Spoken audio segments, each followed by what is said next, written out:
रविवार दिनांक 9 सप्टेंबर रोजी श्रावण वद्य अमावस्या म्हणजेच बैलपोळा हा सण साजरा होत आहे। या सणानंतर श्रावण महिन्याची सांगता होते। या दिवशी बैलाची व 64 योगिनींची पूजा केली जाते। मात्र सध्याच्या वैज्ञानिक युगात प्रत्येकाला बैलाची कमतरता भासत असल्याने मातीच्या बैलांची पूजा केली जाते। सध्या मातीचे बैल बनवणाऱ्या कारागिरांची मातीच्या बैलांवर रंगरंगोटी करण्यासाठी लगबग दिसत आहे। आपला भारत कृषीप्रधान देश आहे। वर्षभर शेतात श्रम करून थकलेल्या बैलाला वर्षातील एकच दिवस सुट्टी असते, ती म्हणजे बैलपोळा। या दिवशी बळीराजाच्या घरातील सर्व महिला उपवास करून सर्व पिठाच्या वस्तू बनवत असल्याने त्यास पिठोरी अमावस्या देखील म्हणतात। मात्र सध्याच्या वैज्ञानिक काळात शेतीचे सर्व कामे ट्रॅक्टरनेच पूर्ण होत असल्याने शेतकरी वर्गाकडेही बैल दिसेनासे झाले आहेत। म्हणून या दिवशी अनेक जण मातीच्या बैलाची पूजा करतात।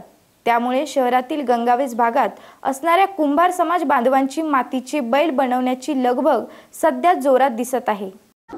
हॅलो, माझं नाव मधुकर रामचंद्र जाधव, शिन्नर गंगावेस कुंभार वीटभट्टी।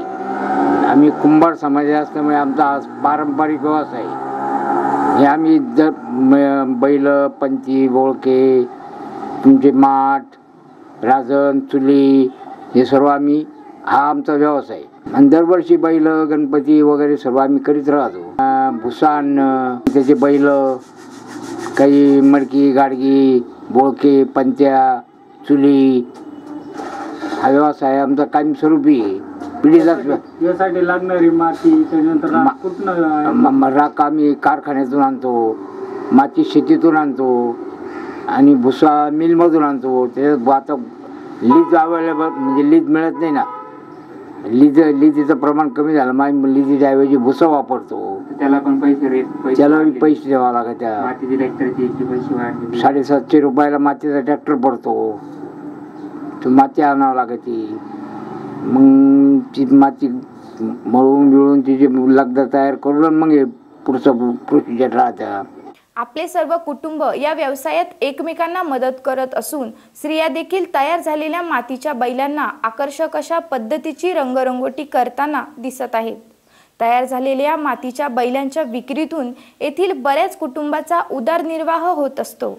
एसएन न्यूज साठी प्रशांत सोनवणेसह अक्षय गायकवाड। हा धंदा आमचा वडिलोपार्जित आहे। हा बैल तयार करण्यासाठी साधारण कम से कम 4 ते 5 महिने अगोदर लागावं लागतं।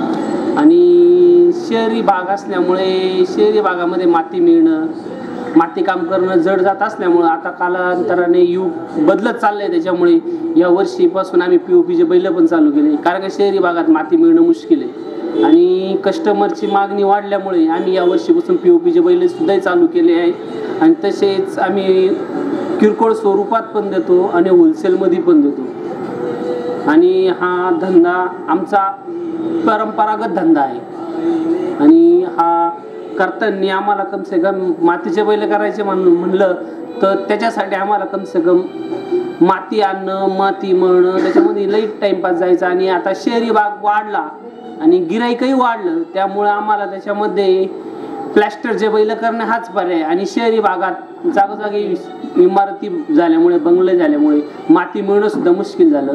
त्याच्यामुळे आम्ही POPचे बैल यावर्षीपासून स्टार्ट केले आहे, चालू करण्यास तयारी केली आहे। तरी त्याला लागत त्यांनी बैल घेऊन जाणे।